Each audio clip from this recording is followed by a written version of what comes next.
Welcome, everyone, to Creating a Family. Talk about adoption and foster care. I'm Dawn Davenport. I am the host of this show, and I am also the director of the nonprofit creatingafamily.org. Today, we're going to be talking about collaborative parenting. I'm not sure that's a term that you've heard before, but collaborative parenting has been developed to work with children who are euphemistically, let's just say, challenging. Children who the regular parenting methods don't seem to work. The regular parenting approaches that we try with other kids just don't work well. So how do we parent these harder to parent kids? Today we're going to be talking about that with Dr. Ross Green. He is the originator of the Collaborative and Proactive Solutions Parenting Model. It is a non-punitive, non-adversarial, trauma-informed model of care. Dr. Green is a clinical psychologist. He is a former Harvard professor, and he is the author of a book I have thoroughly enjoyed and totally recommend, The Explosive Child. And he is also the author of another book I've enjoyed, which is Raising Human Beings. I recommend both of those, and I recommend this show. This is a re-recording of a show we did a couple of years ago. It covers a topic that I think, and I quote Dr. Green so often when he says children do well if they can. It's one of my quotes that I go back to very often when I'm creating, not I, but when we as an organization are creating trainings or when I'm talking to parents. I think you will enjoy this show. I know I did. Welcome, Dr. Green, to Creating a Family. Thank you so much for talking with us today about harder to parent kids. My pleasure. I appreciate you having me on. You know, as I said, some children are just simply harder to parent. Why is that? Why are some kids just harder to parent, harder for us to look good as parents? Well, we like kids being compliant. Yes, that's nice. We like that if kids get frustrated, as they all inevitably will, that they communicate that to us in ways that are relatively tame. So if you have a kid who is less compliant and or a kid who is communicating that they're having trouble dealing with frustration in ways that are tame, then you probably have a harder to parent kid. Yeah. And is this the reason that children either express themselves and express their frustrations or are more easily frustrated or less flexible? Is that something that is innate? Is it genetic? Do children come into this world, some of them just simply with these characteristics that would make them harder to parent? There are certainly some that declare themselves early, and that's usually referred to as difficult temperament. But there are kids who were angelic as infants who become more difficult later on. I always say that everything's 100% nature and 100% nurture. So always both. But there are kids, infants, who declare themselves very early on that you're going to be in for quite a ride. How does trauma impact a child's ability to go with the flow, a child's ability to handle frustration, a child's ability to flex with life? Well, trauma affects different kids in different ways. So it's hard to say this is how trauma is definitely going to impact a kid. When I think about trauma, I think of it as one of the many factors that can affect a kid's development. And development is an important word because what the research tells us is that the primary factor that's causing some kids to be less compliant and that's causing some kids to respond to frustration in ways that are bigger is skills, lagging skills. And you mentioned a few of them: frustration tolerance, problem solving. I would add to the list flexibility and adaptability. Can trauma be one of many factors that compromise a kid's skills in those areas? Absolutely. Mm-hmm. hmm One of the things that I think is that I got out of your first book, The Explosive Child, is a focus on skills, and that often when we see behaviors that are driving us crazy, it helps to shift our perspective to viewing those behaviors as a child lacks a specific skill. That is such a healthy mindset, I think, from a parent standpoint. It is healthier. It's also more accurate because that's what the research has been telling us for a very long time. But I find that when there are other ways to interpret a kid's challenging behavior. You could interpret it as willful. hmm You can interpret it as intentional. hmm You can say it's attention seeking or manipulative or hmm coercive or unmotivated. You could take it personally if you wanted to. You could take it as a threat.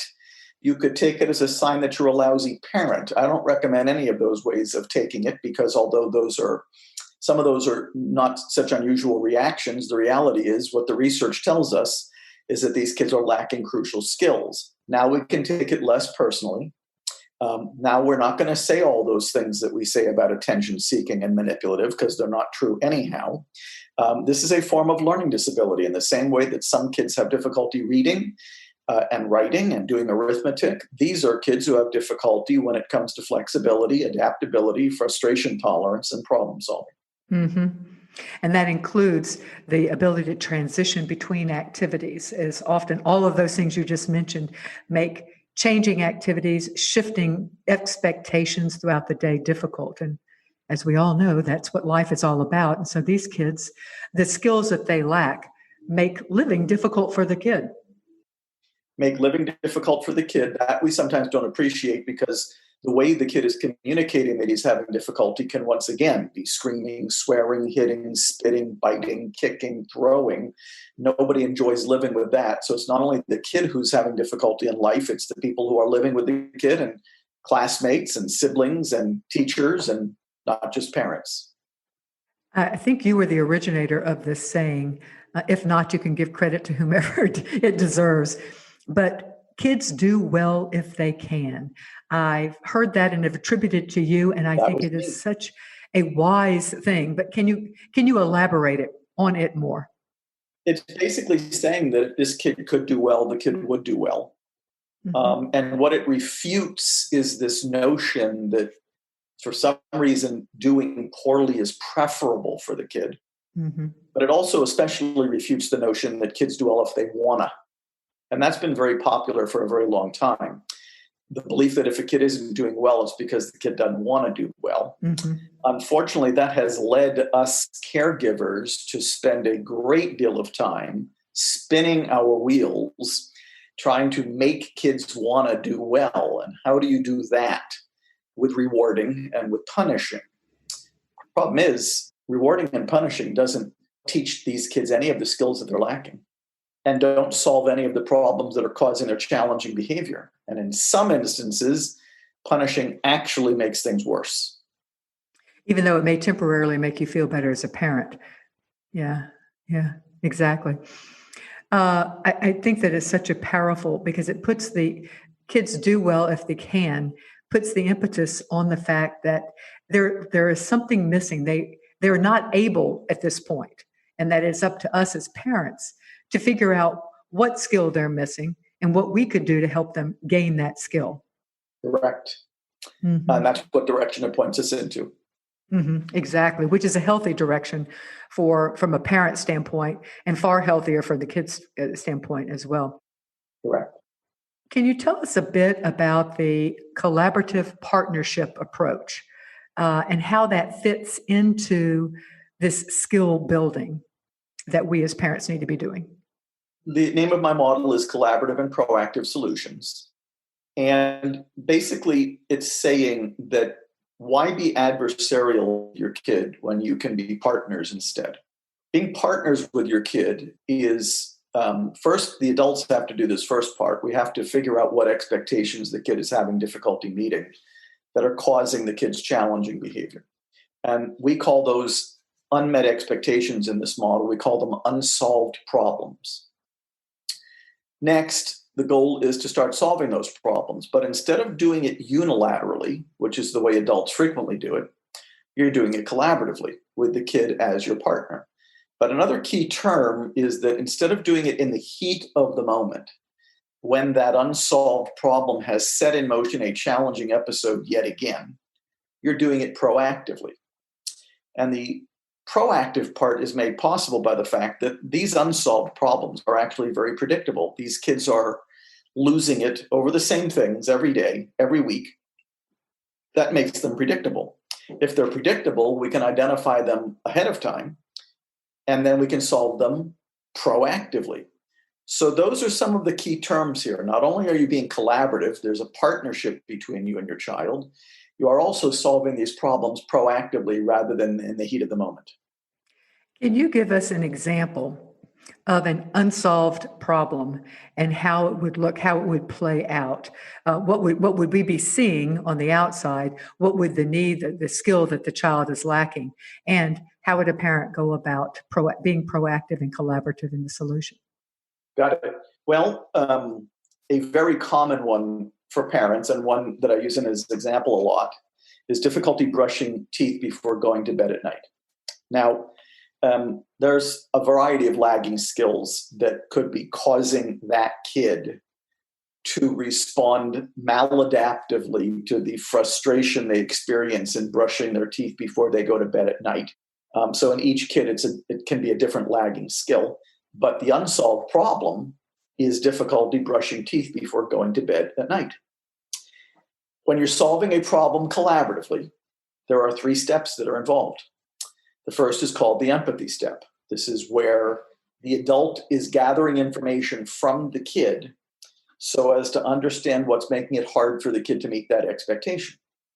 The second step is called the define adult concern step.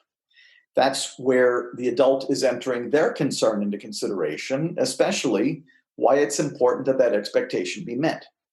And the third step is called the invitation. That's where child and caregiver are putting their heads together and collaborating on a solution, but a solution that addresses the concerns of both parties. And of course, true to the proactive part that we were talking about a few minutes ago, you don't want to be doing this conversation when your kid is having difficulty brushing her teeth yet again. Mm-hmm.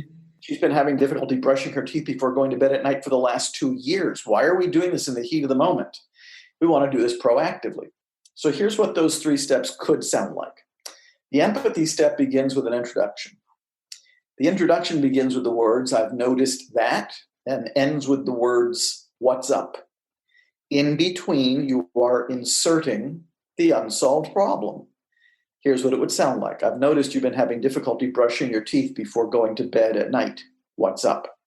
Now, since I've dealt with this unsolved problem literally hundreds of times, I could tell you lots of stories about it, but my favorite one is a father who was telling me that he thought he already knew what was getting in his kid's way. He thought it was the taste of the toothpaste. So he was telling me this story that 15 different flavors of toothpaste later. Oh, God. I didn't even know there were 15 flavors of toothpaste. Go ahead. There are. His daughter was still having difficulty brushing her teeth before she went to bed at night. So finally, he tried to solve the problem collaboratively. And what he learned in the empathy step is that he was getting water all over her face when he was using the electric toothbrush on her, and she hated getting water all over her face. And as I said to him, well, now there's a concern that 15 different flavors of toothpaste would never address. No. In the definable concern step, he let her know that the reason he thought it was important that she brush her teeth before going to bed at night was because it hurts to get cavities and it costs money to get them fixed. Adult concerns, by the way, usually fall into one or both of 2 categories: how the unsolved problem is affecting the kid, how the unsolved problem is affecting other people. So that's a good example of both. Mm-hmm. And then the invitation, which is beginning with the words, "I wonder if there's a way." Now, what you're wondering if there's a way to do is solve this problem. What you want to do is recap the concerns of both parties. And it sounds like this in this example. Wonder if there's a way for us to do something about the water getting all over your face when I'm using the electric toothbrush. and also make sure that you're not getting cavities that would hurt to get filled at the dentist, and I'm not spending lots of money at the dentist. You've now defined the parameters of the solution that you both need to come up with. You are then giving the kid the first crack at the solution. You're saying, you got any ideas? She did have an idea. She suggested that they wrap a towel around her face when the father used the electric toothbrush on her. As I always ask, who won? Both. She's not getting water all over her face anymore, and he's not having to deal with cavities. Who lost? Nobody. That's a good example of what the process sounds like. How does many of the kids that we work with and that people who are listening to this interview are facing are kids who have experienced trauma, kids who have been in foster care, adopted internationally, adopted at older ages, or kinship care where kids are coming into and living with grandparents, aunts, or uncles. And these kids have had trauma in their earlier life and oftentimes have not had strong parenting in their earlier years as well. Not always, but sometimes. So how would the collaborative approach, how would this apply? How would it work with kids who are coming at a deficit already, coming in having experienced early life trauma? Well, that's usually the kind of kid we're working with. It's just that, as I mentioned earlier, it's not always due to trauma. Mm-hmm. Trauma is certainly one factor that could delay the development of a kid's skills in handling frustration, solving problems, and being flexible and adaptable. It's just that I'm reluctant to attribute all cases to trauma because there's many kids that I've worked with over the years who were lacking those skills but did not necessarily have trauma histories. Absolutely. I do hear that. Right. But certainly, so I don't want to put the trauma blanket over everybody, but we want to recognize that trauma, in my opinion, the primary impact of trauma is that it can delay the development of those skills along with a variety of other factors. So just as an example, being exposed to substances in utero could delay the development of those skills. Mm-hmm. Premature birth. There's all kinds of factors that have been attributed, later difficulties that kids have that have been traced back to being born prematurely. Bottom line is anything that could compromise a kid's skills in the domains of flexibility, adaptability, frustration tolerance, and problem solving is fair game as a potential explanation for why this kid is lacking those skills. And trauma would certainly be prominent on that list. But not exclusive on that list. I hear you exactly what you're saying. I'm sure you've heard this before, but one of the supposed criticisms of the collaborative and proactive solution model would be that it's, how is this different from permissive parenting, letting the kid get away with whatever they want when, by golly, that kid needs to toe the line and do what I tell them to do. So what would you say to those who assume that collaborative partnership parenting is equal to permissive parenting? They don't understand collaborative and proactive solutions very well. So I don't even think of that as a criticism. I think of that as a complete, utter misunderstanding of the model. Here's what's interesting.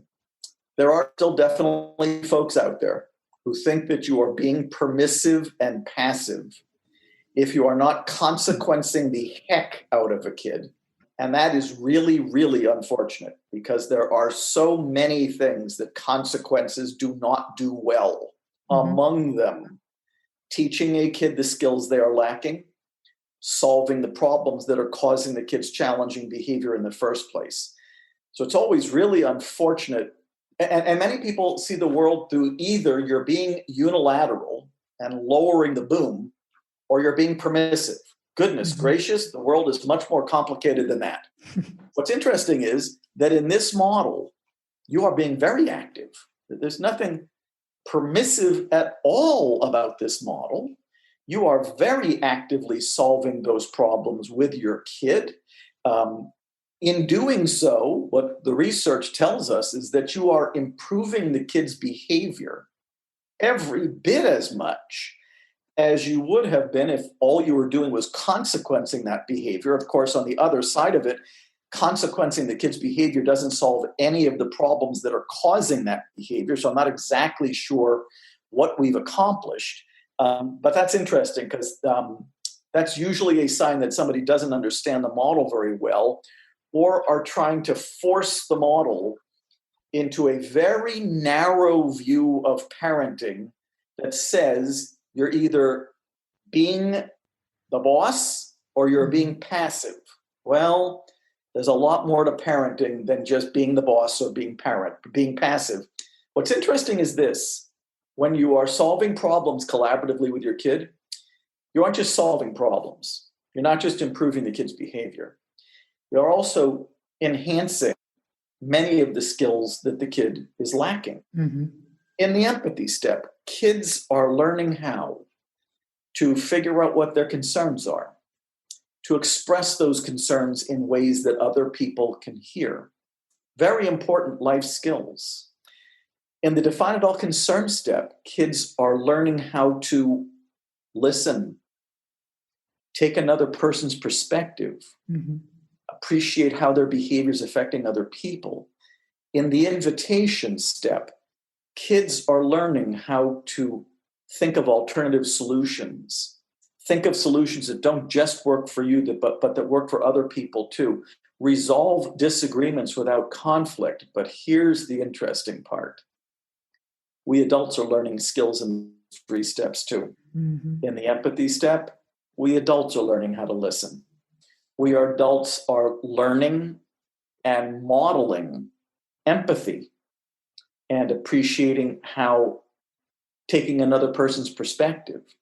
In the define it all concern step, we adults are learning how to figure out what we're concerned about and express those concerns in a way that kids can understand. And in the invitation, we are learning the exact same skills that the kid is learning.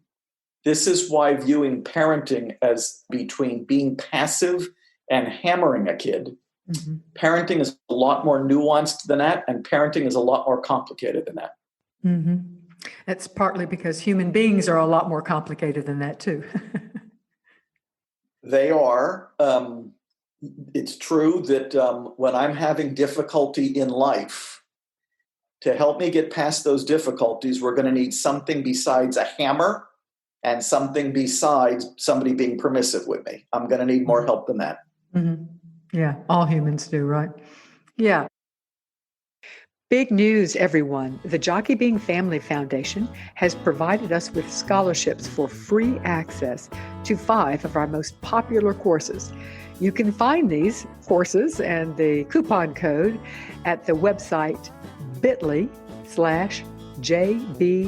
support. That is bit.ly, bit.ly/ all cap JBF, then cap S for support. So JBFS, that's all capitalized, then UPPORT. Again, the coupon code to get you these courses free is going to be on that page as well. And the courses are Raising Resilient Kids with Dr. Ken Ginsberg, Raising a Child with ADHD to a Successful and Healthy Adulthood with Dr. Ned Hallowell, Unexpected Stresses for Newly Adoptive Parents, Practical Solutions to Typical Food Issues with Dr. Katja Rao, and Parenting Children Who Have Experienced Trauma with Karen Buckwalter. Make sure you go to the bit.ly/JBF support to get information on these courses. So now I want to talk about some practical applications. I really think it's helpful for parents to hear examples and see how it could be solved in a way that it's proactive and collaborative. One of the things that happens throughout every day is transitions. We are constantly transitioning from from bed to the bathroom, from the bathroom to brushing your teeth, from brushing your teeth to eating, and then from the from the breakfast table, then moving to another activity, and then stopping whatever that activity is to get ready for the next activity. All of these require transitions throughout the day. And some kids really struggle with sometimes specific transitions, just one or two, but some kids struggle with most transitions. So, what are some skills that are missing? And then walk us through an example of how you could use your approach to solving some of the problems, particularly in this case where it's not necessarily happening just at one transition. Although that would be a fair assessment too to talk about, because sometimes some kids just struggle with one transition, the transition from turning off the video game or something. But some kids struggle with every single transition throughout the day, or so it seems. Well, one of the lagging skills that we often talk about is difficulty handling transitions, or what we call shifting from one mindset or task to another. Now, here's what's interesting about all of the skills the research tells us these kids could be lacking. A lot of us take those skills for granted. You tend to take them for granted if you're good at them. You don't take them for granted if you're not. And you certainly don't take them for granted anymore if your kid is not good at them. So a skill, for example, in my life that I don't take for granted is math, mostly because I'm not good in math, right? So that's a skill I don't take for granted. I tend to be pretty decent at making transitions, but have certainly worked with hundreds of kids who are not. So that's a pretty common lagging skill. As it relates to what kinds of unsolved problems it would relate to, you named a few of them, right? Difficulty coming in for dinner from playing outside. Believe it or not, actually difficulty waking up in the morning to get ready to go to school is one of the biggest transitions of the day, although many people don't think of it that way. Difficulty getting ready for bed at night. But what's interesting is when you're solving these problems collaboratively, and I'll give you an example of that in a second, a very common one that I frequently help parents solve with their kid. You are not only solving that problem, you are not only getting rid of the behavior that came along with that problem, you are also, in a very small but significant way, improving the skills that kid has at making transitions in general. I'll get to that in a second. Let's say that a kid is having difficulty turning off the Xbox to come in for dinner. Now, many of the parents who are listening to this are now nodding like you are and saying, oh boy, that's a common one. Yeah, you nailed it. So we're going to solve that problem collaboratively, right? And now it doesn't really matter what skill the kid is lacking that's causing the kid to have difficulty meeting that expectation. What matters is that the kid is having difficulty meeting that expectation. In the empathy step, we often find out from the kid that, and I don't know what we're going to find out in individual kids. I can just tell you what we sometimes hear, right? This is an adventure. You don't know what you're going to hear from your kid. Just because I'm telling people what some kids say doesn't mean it's what some particular parent's kid is going to say. But some of the common things we hear are the kid doesn't want to lose his level in the game he's playing on Xbox. That's common. Also common, the kid doesn't like what's been made for dinner. So those are common, right? You don't know what you're going to hear, but you're going to hear something from the kid about what's making it hard for them to meet that expectation. In the define adult concern step, we adults have to say what it is why we think it's important that expectation be met. As I always say to parents, if you don't know why it's important that expectation be met, then I don't know why you have that expectation. So you got to know, right? We adults are a whole lot better at paying attention to what the kid's not doing or paying attention to what the kid's doing that we don't like than we are at knowing what our expectations are in the first place. So that's big. But I could give you an adult definition of adult concern, having experienced that. Because if we don't start dinner, number one, it's important to us as a family to sit down and eat dinner together. Number two, the rest of the family is awaiting dinner at this point. Number three, if we start dinner too late, then our bedtime routine starts too late and everybody gets to bed too late and we don't get enough sleep. Can you tell I've had this problem before and have rehearsed this? I can tell you've given this one some thought. I have. So now we have two sets of concerns on the table.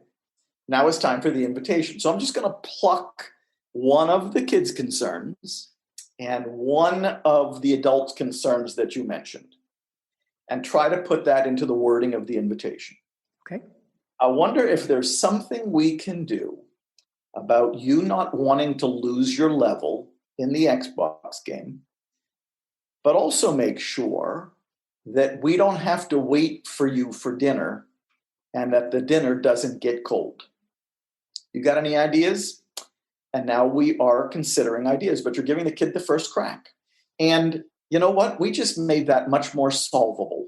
The kid might say, well, if you let me know what time dinner is going to be at, I will make sure that I stop my Xbox game before that time so that I'm not in the middle of a new game and I'm at risk for losing my level.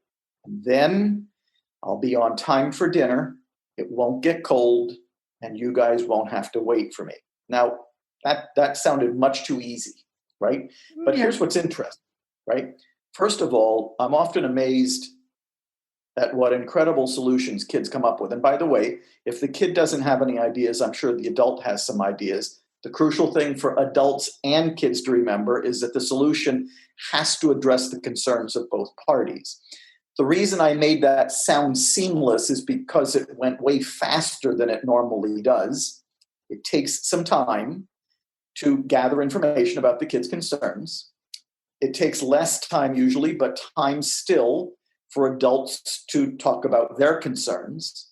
And then the invitation step can take 5, 6, 7, 8 minutes for us to come up with a solution that is going to address the concerns of both parties. So we just did it in fast forward mode because it's an unsolved problem that I deal with frequently. I don't want to mislead people into thinking it's going to be that easy or that fast. But in terms of the key ingredients that are crucial for coming up with a solution, you just heard them. Now, back to your original question. Now, we have one solution in the kid's difficulty handling transitions repertoire. One, is he good at making transitions yet? No. When will he be better at making transitions? When we get a few other solutions into his repertoire. And what are we hoping, fingers crossed, will start to happen? We are hoping that he will start to apply some of those new solutions to other transitions that he's having difficulty making. And now we have not only solved specific problems that seem to be related to that lagging skill, we have also made it easier for the kid to handle future transitions as well. So would it be fair to say that when you have a lagging skill such as handling shifts in expectations or transitions, as I call them, that rather than look at it as a whole, take it in a specific example where that is causing an unsolved problem, causing a problem in your life and the child's life, and solve the specific problem. And that's building the skill, that's building, it's adding problem-solving skills to that child for handling and adapting to other times in other transitions. That is correct. You actually are not working on lagging skills explicitly in this model. You are working on unsolved problems in this model. But by working on those unsolved problems, you are also indirectly enhancing those very skills. Mm-hmm.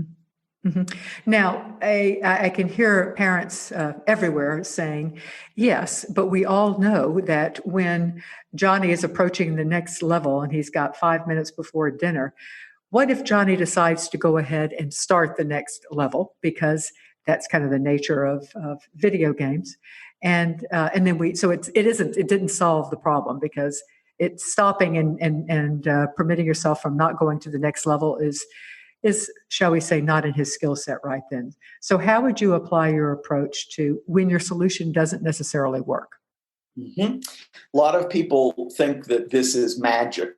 It's not magical. It's the hard work of coming up with solutions to problems. So what I tell people about solutions that don't work is that they may not have been as realistic as we thought they were.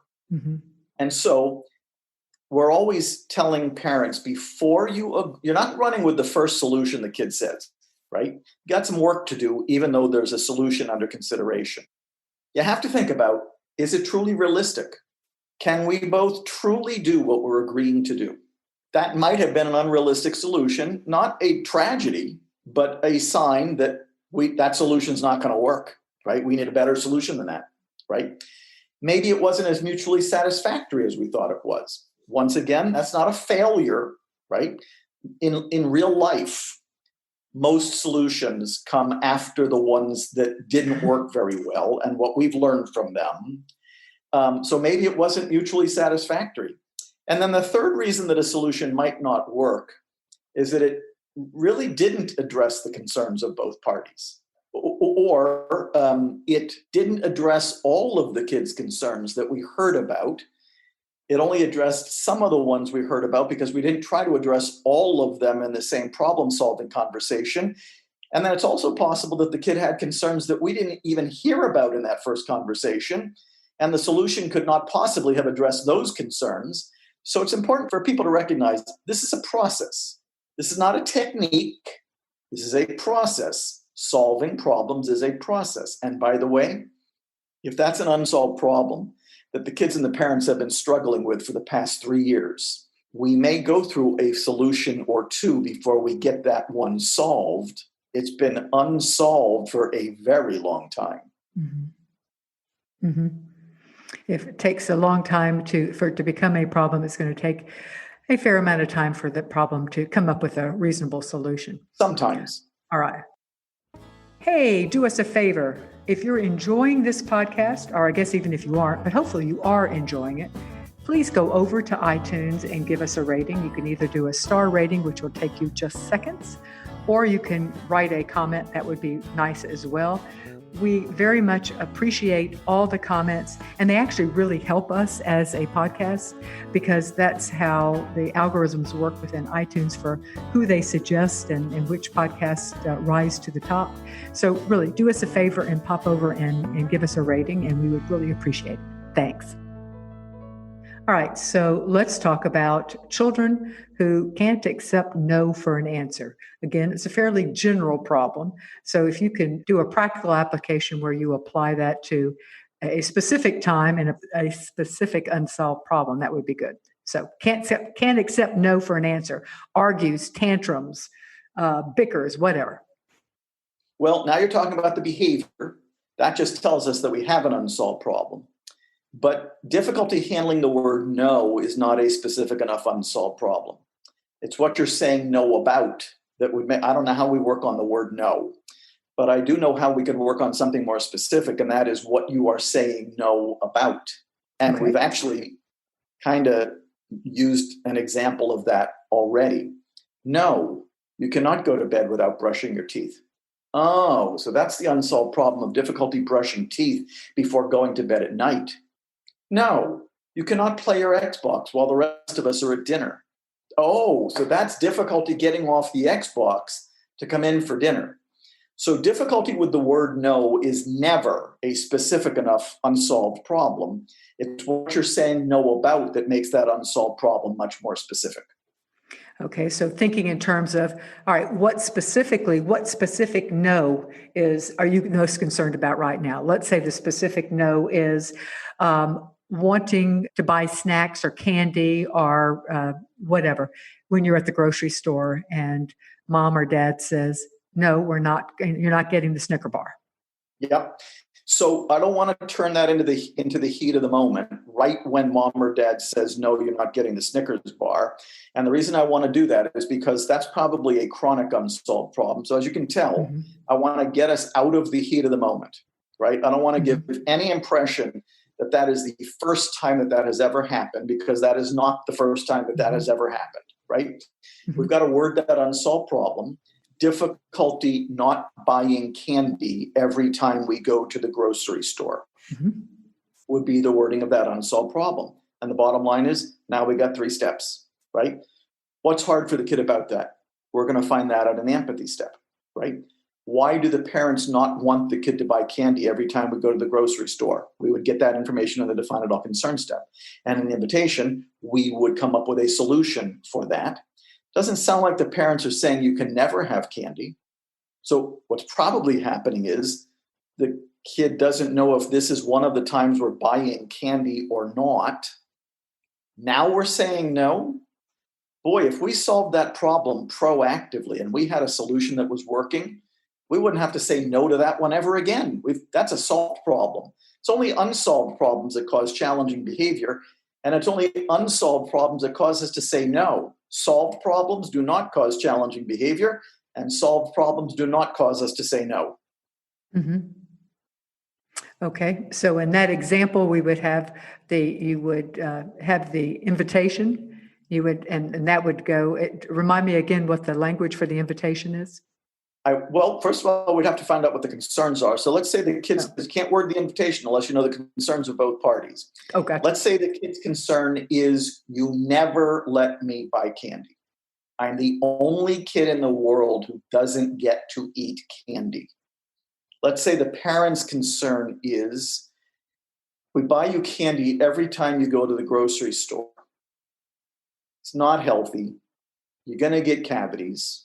Now I'm ready to word the invitation, and not a moment before, by the way. Okay. What if there's something we can do to make sure that you get to eat candy sometimes, but also make sure that you're not being unhealthy and we're not eating so much candy that you get cavities? Do you have any ideas? And now we are thinking of solutions. Mm-hmm. I think I just got rid of a lot of no's. Mm-hmm. I think I just got rid of a lot of scenes at the grocery store. And if we come up with a solution for that addresses the concerns of both parties, we have solved that problem. Mm-hmm. All right, here's another example that we often hear about: tattling. So you've got a child who is tattling on their sibling. And the parent assumes the child is doing it either to get the other child, the sibling, in trouble, or to bring attention to that child. So walk us through how that would look using your approach. Well, the hardest part of how the 3 steps are going to look pretty much the same, but the hardest part of that is for me to think about how I want to word it. Yeah. And whose unsolved problem it really is. Exactly. That's what I'm wondering. Yes. So if the kid is, and the first thing we're going to throw out is adult assumptions about why the kid is tattling. Mm-hmm. Okay, that the adult assumptions are usually wrong, so we don't need those in the mix. But the big question is, are we going after the tattling, which is a behavior? We don't usually have behaviors as unsolved problems. But if the kid is tattling because his sibling is using the iPhone beyond 10 p.m. at night, which is the limit, then by one way of thinking, the unsolved problem that we're really trying to solve, irrespective of our notions about why the other sibling is tattling, is that the one sibling is having difficulty turning the iPhone off by 10 p.m. at night. So that's why I was wondering. But that's not, yeah, but that would be rewarding the tattling, because the child, assuming that the parent's goal is to not encourage tattling behavior, then it seems to me that if you go after Well, we're not working on behavior in this model. So it's more complicated than just tattling. That doesn't mean we couldn't talk with the kid about what they're doing. But I wouldn't word it as tattling, because I really don't like putting behavior in the unsolved problem.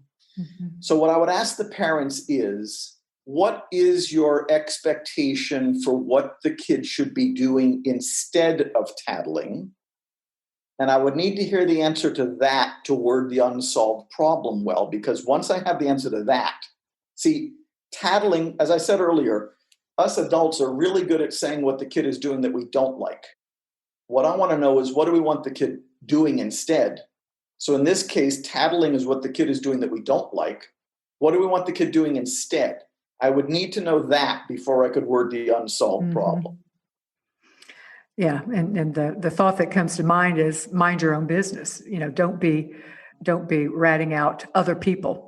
But I hear your point that that's not necessarily directly relevant to this, the way this model would be approached.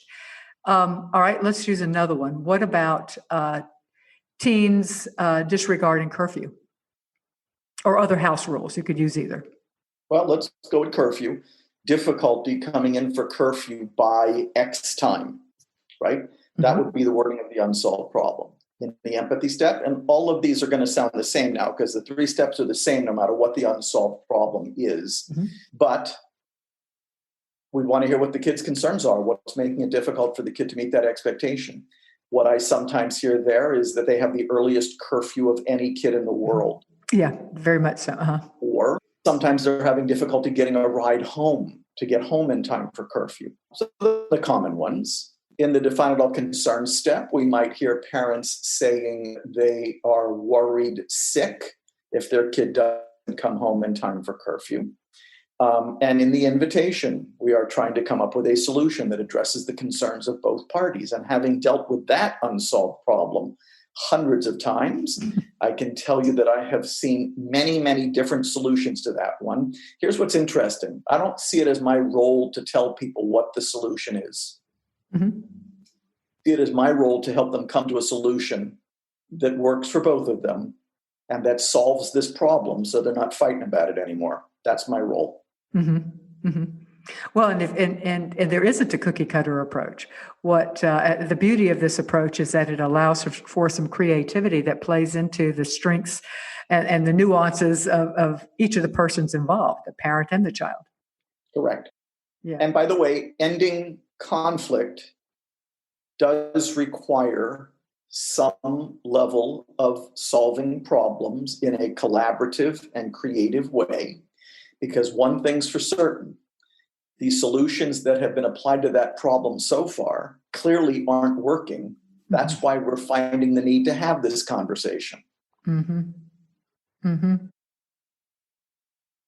Welcome to National Adoption Month, and welcome to the inauguration of the Creating a Family Special Needs Parenting Scholarship Fund. We are so excited about this new fund, and we really need your support. As many of you probably know, parenting kiddos with special needs caused by neglect or growing up in an orphanage or abuse, prenatal exposure, or birth defects or diseases, that type of parenting is not always easy.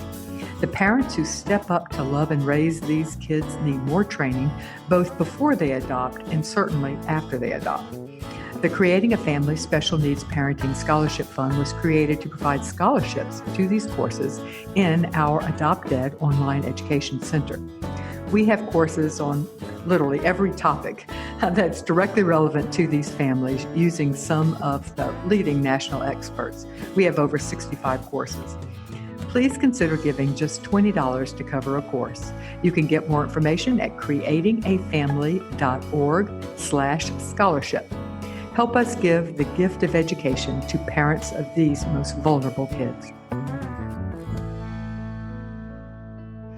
Okay, what about what would be the defined problem for aggressive behavior, either towards pets or siblings or even parents? Well, we'd have to worry about the wording. And once again, we're not talking with the kid about his challenging behavior. We're talking with the kid about the problems that are causing that behavior. So if I was trying to help parents figure out what was causing the aggressive behavior, I would ask the question, when is the aggressive behavior being exhibited? When he's having difficulty sharing his toys with his brother. Oh, that's an easy one. Difficulty sharing toys with brother would be that unsolved problem. Okay. If I'm making sense. When his brother comes into his room without his permission. Oh, difficulty when brother comes into your room without your permission. That's the unsolved problem. So as you can see, at each step along the way, whether this is tattling or being aggressive or whatever the behavior might be, we're moving beyond the behavior to the problem that is causing the behavior. Then we have a problem to solve. If all we're talking with the kid about behavior, we don't have a problem to solve yet, because all we're talking with them about is the signal. What I always tell people is behavior is just the signal, just the fever, just the means by which a kid is communicating. There is an expectation I'm having difficulty meeting.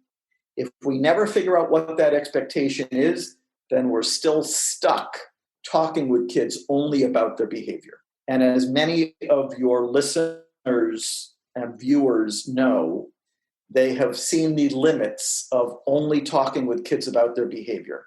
Because if all we're doing is talking with kids about their behavior, all we will end up doing is punishing the behaviors we don't like, rewarding the behaviors we do like, and we will solve zero problems that way.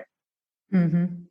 And it seems to me that kind of the essence here is that through the act of solving the problem, you are teaching skills and you are extrapolating from that one problem to other problems. So you're not just constantly solving one problem, but the goal is to solve a problem and then to develop skills that will allow both the child and the parents to more quickly and more easily either prevent problems or solve problems, additional problems in the future. Am I reading that right?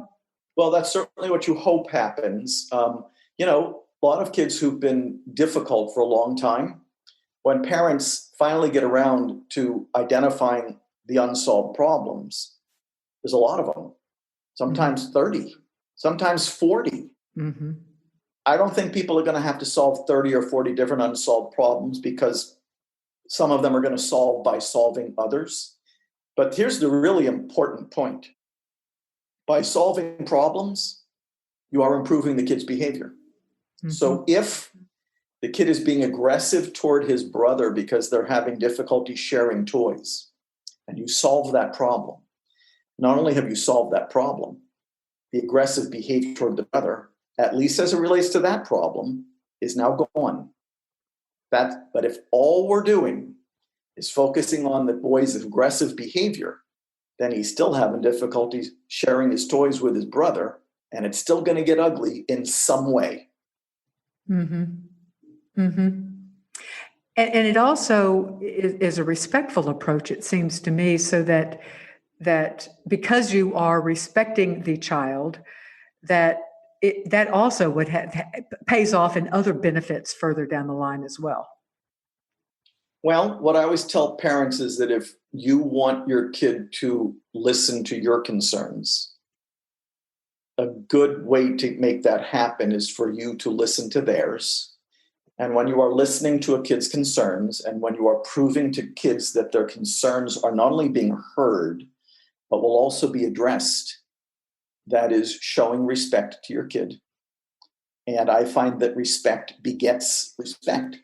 You respect your kid's concerns, you demonstrate a willingness to get your kid's concerns addressed, your kid's going to respect your concerns, and your kid's going to show a willingness to address yours. Yeah, that makes sense. All right. So this all fits in with the concept that if we're approaching it this way, we're giving our kids the power to do well, and we're showing them a model for not only applying it to inside the family, but hopefully, ultimately, skill sets that they're building they can apply in other areas. Because often if our kids are struggling with the skill sets of inflexibility, easily frustrated, lack of ability to problem solve, that's not exclusive within the family. Those same kids are usually struggling with friendships and in other areas as well. Sometimes. My friend Tony Wagner has written some very influential books about the skills people are going to need in employment settings. And among the top 5 are flexibility, yes, collaboration, and problem solving. Yeah. So it's interesting. A lot of people, one thing people sometimes say about this model is that it's not the real world. Turns out, these are skills that are required for the real world. And what's also very interesting is that blind adherence to authority, which is what we train to kids when we're being very authoritarian, is actually not a skill that very many of us use very often in the real world at all. Mm-hmm. So I think we have to give some thought to what skills are really required in the real world.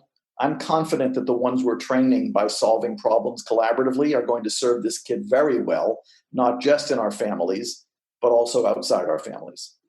Also, I would say that's not true. I mean, that the criticism you were saying is about it not being real world is not true. I think what they're probably meaning is that some variation on nobody's going to, coddle you this way and go through these 3 steps. But that's not true. That's how we adults work with each other all the time. And what you're doing is modeling for a child how to solve problems, how to do this. So that is the real world, or at least that's my understanding of what the model is. So, yeah. Well, if a few things. First of all, if people have interpreted everything we've been talking about for the last 55 minutes as coddling, they missed a lot along the way. There's nothing coddling about this. This is very hard work. Mm-hmm. But if a kid, if the reference point is another learning disability, like say reading, if a kid is having difficulty reading, we don't throw the Encyclopedia Britannica at the kid and say, read. You're going to have to read in the real world someday. What we do is we figure out what's making it hard for the kid to read, and we give the kid the help the kid needs. So the big leap for people is to recognize that all behavior is telling us that there are expectations the kid is having difficulty meeting, and we need to figure out what's getting in the kid's way on the problems every bit as much as we would on any other problems that the kid is going to experience in life. And then give the kid the skills they need to solve those problems eventually independently. Mm-hmm. Yeah, I would agree that this goes back to the issue of, is it permissive parenting? And it's not at all. And nor is it coddling. It seems to me that it's, like you say, it's you're helping your kid become the adult you want them to be. But that's what we do all the time as parents. That's our role as a parent. Correct. Yeah. So I always reassure people, you're not giving in this model. You're not giving up in this model. You're still an authority figure in this model, much more of an authority figure than you would have been if all you were doing was hammering your kid when there were expectations your kid was having difficulty meeting. Mm-hmm. Thank you so much, Dr. Ross Green, for talking with us today about harder to parent kids.